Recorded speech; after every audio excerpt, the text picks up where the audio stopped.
Welcome to my YouTube channel Applied Science Solution. Hope all are very well. Today I will discuss about the Central University Recruitment Examination for Stage 2. Okay, the drafting will in the section A that is common for all posts. So here I will discuss about what is the drafting and introduction of drafting and its example. So this is very important video. You can share to all your friends and Telegram group also. So I discuss today here. उम्मीद है आप सभी काफ़ी अच्छे होंगे। आज का जो वीडियो है वो ड्राफ्टिंग को लेकर के है, जो स्टेज 2 के पेपर में बहुत महत्वपूर्ण है और सभी पोस्टों के लिए कॉमन है। तो इस वीडियो को देखना ना भूलें और अच्छे से समझें। ओके, ये आपका जो पीडीएफ है अवेलेबल है आपके हमारे प्ले स्टोर पे, एपी स्टोर पे, लैपटॉप और डेस्कटॉप पे आप इस पीडीएफ को एक्सेस कर सकते हैं। ओके, तो चलिए वीडियो को बताते हैं। साथ ही आपको बता दूं ये जो पीडीएफ है 2 भाषा में है, इंग्लिश और हिंदी में। जिसको जैसे समझना वो समझ सकता है, बट जो पेपर होगा, जो mode of examination will be English only, there is no option about the Hindi. Okay, Hindi का कोई नहीं है, बस only for your understanding I create the Hindi medium also. यहाँ पर हमने सिर्फ हिंदी में आपको समझाने के लिए बता रखा है, लेकिन जो पेपर का क्वेश्चन आंसर होगा वो सिर्फ इंग्लिश में होगा। ओके, तो चलिए बताते हैं जो ड्राफ्टिंग क्या होती है। ड्राफ्टिंग के कई नाम होते हैं, जैसे आलेखन, प्रारूपण, मसौदा या ड्राफ्ट। ठीक है, ड्राफ्टिंग एक प्रकार के खाका होता है जो सरकारी विभाग में किसी काम को लेकर के एक तरीके की प्रक्रिया की जाती है, जो आगे की जो शिकायत होती है, जो समाधान होते हैं, उसका स्टेप्स लिखे जाते हैं कि क्या कदम उठाया जाए, उसके लिए ड्राफ्टिंग लिखी जाती है। हालांकि 3 चीज़ों का बड़ा ध्यान रखना है: नोट, ड्राफ्ट और रिपोर्ट। नोटिंग को नोट, उसके बाद आती है ड्राफ्ट, उसके बाद आती है रिपोर्ट। 3 चीज़ों का आपको बहुत बेसिक जानकारी होनी चाहिए, तभी आप समझ पाएंगे। ये तीनों स्टेज हैं: first stage noting, second stage drafting और थर्ड स्टेज आपकी रिपोर्ट होती है। उसमें क्या है, जो आपके सिलेबस में है वो आपका ड्राफ्टिंग का है। नोटिंग क्या होती है, कोई कंप्लेंट, कोई शिकायत होती है तो एक जगह पे कलेक्शन होता है, जूनियर अफसर के द्वारा लिखा जाता है, तो उसे नोटिंग बोलते हैं। उसमें मान लीजिए 10 बातें हैं, 10 बातें में से जो 5 बातों को अगर सीनियर अफसर जो है कि ड्राफ्ट करते हैं, उसको उस पे फैसला लेते हैं, तो उसे ड्राफ्ट बोलते हैं। उसके बाद अगर कोई आगे की कोई कमियाँ आती हैं तो उस पे रिपोर्ट तैयार किया जाता है, तो उसे रिपोर्ट कहते हैं। तीनों अलग-अलग टॉपिक का बहुत अच्छे व्यवस्थित तरीके से समझना चाहिए। लेकिन जो सिलेबस यहाँ पे वो ड्राफ्टिंग का है, यहाँ आपको हम ड्राफ्टिंग को समझाते हैं। ओके, तो उम्मीद है बेसिक चीज़ें आप समझ गए होंगे। नोटिंग में जैसे मान लीजिए आप बिजली विभाग की कोई शिकायत है, बिजली विभाग में अगर आप हैं, आप एक क्लर्क हैं, तो वहाँ पे कई तरीके के समस्याएँ आती हैं कि हमारे यहाँ ट्रांसफार्मर जल गया है, या बिजली का बिल बढ़ गया है, या बिजली का बिल जमा नहीं है, तो उसको कई शिकायतें आती हैं। तो जितनी शिकायतों को क्लर्क एक जगह लिखेगा, उसे नोटिंग बोल देंगे, क्योंकि वो जूनियर अफसर लिखेगा। उसके बाद सीनियर अफसर जेईई या असिस्टेंट इंजीनियर के पास पहुँचेगी, तो उसमें से सारी समस्याओं में से कुछ शिकायत को दूर करेंगे। जैसे मान लीजिए ट्रांसफार्मर को कंप्लेंट दूर करना है, किसी का बिजली बिल बढ़ा उसको ठीक कराना है, या किसी को नया कलेक्शन लेना है। तो जो कम बातें होंगी उसका 50% आपको सिर्फ ड्राफ्टिंग में लिखी जाती है। अब कोई कमी रह जाती है तो रिपोर्ट लिखी जाती है। तो ये हो गया आपका प्रयोग। ठीक है, तो हर जगह पे ड्राफ्टिंग का यूज़ नहीं किया जाता है। कहाँ-कहाँ यूज़ नहीं किया जाता है, कोई सिंपल सी बात को दोहराव है या फिर कोई पत्र भेजना है, वहाँ पे नहीं होता है। लेकिन कहाँ-कहाँ इसका यूज़ किया जाता है, वो आपको हम आगे बताते हैं। लेकिन ड्राफ्टिंग को लिखते समय कम से कम आपके पास 10 चीज़ों का, उस पूरे लेखन जो होता है उसमें क्या-क्या चीज़ होनी चाहिए। जैसे फ़ाइल नंबर होना चाहिए, कहाँ भेज रहे हैं उसका एड्रेस होना चाहिए, नेम होना चाहिए, और आप जो भेज रहे हैं आपका नेम एड्रेस होना चाहिए, सैल्यूटेशन होना चाहिए, महोदय अभिवादन जो होता है, सब्जेक्ट होना चाहिए, उसमें उसके बारे में जो रेफ़रेंस दिया जाता है, जो अटैचमेंट दिया जाता है वो भी होनी चाहिए। ठीक है? ये सारी चीज़ें लिखी जाती हैं। लास्ट में आपको योर फेथफुल या सिंसियर भी लिखना ज़रूरी है। ठीक है? ये सारी की सारी चीज़ें, 10 चीज़ें अगर आपकी हैं तो आपकी ड्राफ्टिंग काफ़ी अच्छी मानी जाती है। आगे पूरा स्टेप टू स्टेप बताएँगे, आप धैर्य रखिए। ठीक है? चलिए आगे बताते हैं। अब यह आपका है ड्राफ्टिंग। ड्राफ्टिंग को लेकर के कई ड्राफ्टिंग होती है, जैसे भारत सरकार में कई लेटरों का आपने देखा होगा। जैसे सरकारी पत्र होता है, असरकारी पत्र होता है, पृष्ठांकन होता है, कार्यालय ज्ञापन होता है, कार्यालय आदेश होता है, अधिसूचना होती है, संकल्पना होती है, अंतर्विभागीय टिप्पणी होती है, परिपत्र होता है, प्रेस टिप्पणी होती है। ये सभी के सभी जो सरकारी कम्युनिकेशन होते हैं, सब ड्राफ्टिंग के अंतर्गत आते हैं, क्योंकि अलग-अलग रिक्वायरमेंट के आधार पे अलग-अलग प्रयोग किया जाता है। ठीक है? तो ये चीज़ को आपको समझना है। जैसा क्वेश्चन आएगा उसके हिसाब से समझना है कि आपको सरकारी पत्र लिखना है, कि असरकारी पत्र लिखना है, कि कार्यालय आदेश लिखना है, कार्यालय ज्ञापन लिखना है।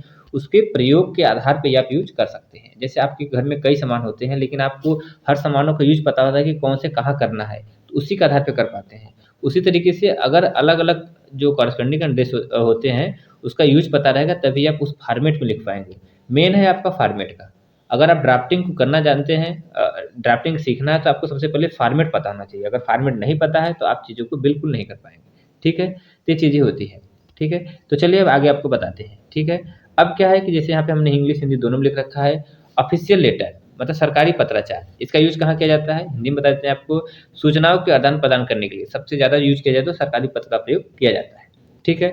दूसरा प्रकार का जो पत्राचार होता है असरकारी पत्र, सेमी ऑफिशियल लेटर। ठीक है। ये किसी मामले में व्यक्तिगत ध्यान दिलाने के लिए होता है। मान लीजिए आप जो है डायरेक्टर है, किसी दूसरे विभाग डायरेक्टर से आपका कोई काम है, तो काम में डिले हो रहा है तो आप पर्सनल उनको भेजते हैं एक व्यक्तिगत तौर पे कि आप डायरेक्टर के तौर पे, तो वो होता है सेमी ऑफिशियल लेटर। ठीक है। प्रोफेशनल की अलावा चीज़ होती है। थर्ड होता है कार्यालय ज्ञाप। कार्यालय ज्ञाप होता है जैसे मान लीजिए किसी चीज़ की लास्ट डेट आ रही है, कोई चीज़ का एडमिशन है, कि बच्चों को सूचना देनी है, अगर आप टीचर हैं तो आपको किसी चीज़ को बच्चों से कराना है, प्रतियोगिता भाग लेना है, तो कार्यालय ज्ञाप होता है एक तरीके का। वो क्या होता है, विभिन्न विभागों मंत्रालय को सूचना देने, सूचना मांगने संबंधित अधीनस्थ कार्यालय के साथ में अपने से छोटे अधिकारियों से मांगने के लिए होता है। जैसे मान लीजिए डायरेक्टरेट है, किसी रेलवे डायरेक्टरेट है, उसे रेलवे बोर्ड से कोई चीज़ मांगना है तो क्या कार्यालय ज्ञाप लिखते हैं। ठीक है। या फिर कोई एक विभाग है वो अपने अधीनस्थ छोटे विभागों से कोई चीज़ जानकारी मांगता है तो कार्यालय ज्ञाप देते हैं। ठीक है। तो ये चीज़ इसका यूज है। पहले आप इसका नाम जान लीजिए, फिर उसके बाद फिर हम फॉर्मेट बताएंगे आप। ठीक है। कार्यालय आदेश क्या होता है, इसमें क्या होता है, आंतरिक प्रशासनिक संबंधों का अनुदेश जारी करना होता है। कोई आदेश जारी करना होता है कि कोई नई चीज़ों को लेकर के रेगुलेशन होती है तो उसको कार्यालय आदेश बोला जाता है। ठीक। आदेश क्या होता है, आदेश का प्रयोग आमतौर पर कार्यालयों में वित्तीय मंजूरी के लिए होता है। कोई पैसे को लेन देन के अप्रूवल देते हैं कि मंजूरी मिल गया नहीं हो, तो वहाँ पे स्पेशल आदेश दिया जाता है। ठीक है। तो ये चीज़ें होती हैं। ओके। पृष्ठांकन भी होता है, ऐसे ही मूल पत्र में कोई कमी है उसको वापस करके कंप्लीट करने के लिए होता है। हालांकि कंपटीशन ज़्यादा नहीं पूछता, ऊपर की 4 चीज़ें ही पेपर में पूछी जाती हैं। तो चलिए, क्या अधिसूचनाएं भी होती है। अधिसूचनाएं क्या होती है, राष्ट्रपति अधिकारियों को जो नियुक्ति ट्रांसफर हस्तांतरण होता है गैजेट में छपता है, वो एक तरह की अधिसूचना होती है। वो बताया जाता है, जैसे आपके यहाँ डीएम चेंज होते हैं तो एक तरह का अखबार में सूचनाएं आती हैं, लेकिन क्या होती है वो भी एक अधिसूचना जारी की जाती है, ऑफिशियल होती है। ओके। तो इस तरीके से कई चीज़ें हैं, आप इस पीडीएफ में पढ़ लीजिएगा। हमारा जो ऐप है वहाँ पे आपको कंप्लीट पूरी जानकारी यहाँ पे मिल जाएगी। ठीक है। तो इससे आप धीरे धीरे सारी चीज़ें देख सकते हैं। कोई पब्लिक में चीज़ें बतानी होती है तो प्रेस विज्ञप्ति निकाली जाती है। जैसे मान लीजिए आपके एरिया में रेलवे ट्रैक को बदलना है। ठीक है। तो उसको एक सूचना दी जाती है कि इतने दिन तक यहाँ से यहाँ तक रेलवे ट्रैक बंद रहेगा, पब्लिक इस बात को जान ले। या फिर कभी कभी प्रेस विज्ञप्ति निकलती है, आपके पावर हाउस का ट्रांसफार्मर चेंज होना या कोई चीज़ होना होता है तो बोल देते हैं कि 2 दिन लाइट नहीं रहेगी, अपने पानी की व्यवस्था कर लीजिए। तो ऐसे प्रेस विज्ञप्ति भी निकाली जाती है। ठीक है। सबका अपना अपना फॉर्मेट होता है एक तरीके से। तो इन सारे सारे फॉर्मेट आपको आगे मिलेंगे। ठीक है। तो चलिए अब फॉर्मेट के बारे में बताते हैं। तो आपने बेसिक जानकारी पूरी जान ली कि कितने प्रकार की ऑफिशियल ड्राफ्टिंग होती है। ठीक है। अब यहाँ आपको हम बताएंगे उसी ऑफिशियल लेटर के पर्पज के बारे में और प्रयोग के बारे में। ठीक है। ऑफिशियल लेटर जैसे आपको बताया सरकारी पत्र, ओके, सूचनाओं के आदान प्रदान के लिए प्रयोग किया जाता है। किस मामले में प्रयोग किया जाता है यहाँ पे देख लीजिए।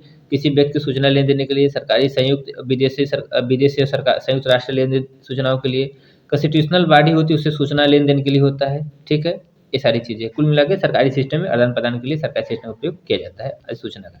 फॉर्मेट क्या है, सबसे ऊपर यह है कि आप जो सूचना पूछ रहे हैं आपका बीच में सेंट्रल डिटेल रहेगी, उसके बाद राइट साइड में पता रहेगा और डेट रहती है। ठीक है। जिससे पूछना है वो बाएं साइड में रहता है यहाँ पे डिटेल पूरी। उसके बाद पूरी बात लिखेंगे और पूरी बात लिखने के बाद राइट साइड में आप सिग्नेचर करेंगे। ये पूरा इसका फॉर्मेट होता है। एक बार अगर आप चाहे तो स्क्रीनशॉट ले सकते हैं, यूट्यूब पे देख रहे हैं तो ये फॉर्मेट होता है। ठीक है। अब इसका एक एग्जाम्पल दिखाते हैं। एग्जाम्पल देखना चाहे तो ये पूरा एग्जाम्पल है।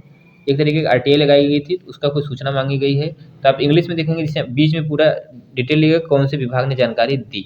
ओके। राइट साइड में क्या दिया है कि आपका यहाँ पे एड्रेस हुआ। ठीक है। अब जिसे भेजना है वो सूचनाएं यहाँ पे दी गई हैं और फिर सब्जेक्ट लिखा गया है। उसके बाद मेन मैटर को यहाँ पे पूरा का पूरा बताया गया है। ठीक है। तो इस तरीके का पूरा फॉर्मेट होता है। ये फॉर्मेट बिल्कुल याद कर लीजिए क्योंकि 10 नंबर की बात है, आपको बहुत अच्छा रहेगा। बिल्कुल अगर फॉर्मेट लिखते हैं तो आपका मैटर आपने क्या लिखा बात करें, मेन होता है फॉर्मेट आपने क्या यूज किया। फिर राइट साइड में सिग्नेचर रहेगा और जो है कि अधिकारी के साइन रहते हैं। ठीक, ये चीज़ें होती है। ठीक है। इसका उसी तरीके से फॉर्मेट दूसरा है, कोई इंजीनियरिंग कॉलेज है वहाँ पे अतिथियों के लिए कमरों का आरक्षण मतलब देना है, रिजर्वेशन कराना है, कहीं से आ रहे हैं तो उसके लिए फॉर्मेट है। यहाँ देख लीजिए आपका विभाग है, हिंदी संस्थान है। ओके, हिंदी संस्थान है। अब हिंदी संस्थान जो है यहाँ पे दिया गया है, फिर राइट साइड में एड्रेस दिया गया, डेट गया है, फिर किसे रिक्वेस्ट कर रहे हैं उस चीज़ दिया गया है, विषय दिया गया है, फिर मेन पॉइंट्स लिखे गए हैं। ठीक है। इस तरीके का पूरा फॉर्मेट होता है। अंतिम में दाएं साइड में भौदी करके सिग्नेचर, भौदी करके क्या रहता है, सिग्नेचर रहता है। ठीक है। ये चीज़ें आपको पूरा फॉर्मेट ध्यान देना है। ये एक सरकारी पत्र में प्रयोग किया जाता है। ठीक है। ओके।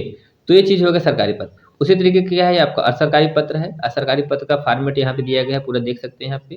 ठीक। तो ये पूरा वीडियो आपको मिल जाएगा, आप हमारे एप्लीकेशन में वहाँ से देख लीजिएगा। इसे मैंने 2 मेनली किया है क्योंकि सबसे ज़्यादा एग्जाम में यही पूछे जाते हैं, ऑफिशियल और सेमी ऑफिशियल लेटर क्या होते हैं। ठीक है, उम्मीद है चीज़ें आपको समझ में आ गई होंगी। कोई क्वेरीज हो तो आप हमारे एप्लीकेशन को डाउनलोड कर लीजिए। हमारा एप्लीकेशन है अप्लाइड साइंस सॉल्यूशन, जो आपको प्ले स्टोर पे मिल जाएगा। आपको एंड्रॉयड फ़ोन होगा वहाँ पे आपको मिल जाएगा, और लैपटॉप डेस्कटॉप पर भी आप एक्सेस कर सकते हैं। तो उम्मीद है ये वीडियो आपको काफ़ी अच्छा लगा होगा। अपने दोस्तों को जरूर शेयर करिएगा। मिलते हैं किसी और वीडियो में। Thank you for watching. उम्मीद है चीज़ें आपको पेपर में अच्छा नंबर दिलाएंगे और अच्छे से आप स्टेज 2 निकाल पाएंगे। तब तक के लिए आप अच्छे से मेहनत करते रहिए जब तक आपका लक्ष्य प्राप्त न हो जाए। खुश रहिए, मस्त रहिए और अपने लक्ष्य के प्रति व्यस्त रहिए। जय हिंद, जय Bharat. The first step towards achieving your dreams is having the right coach. Get the best education with Applied Sciences Solutions and make your training and jobs dreams come true. Download the app now.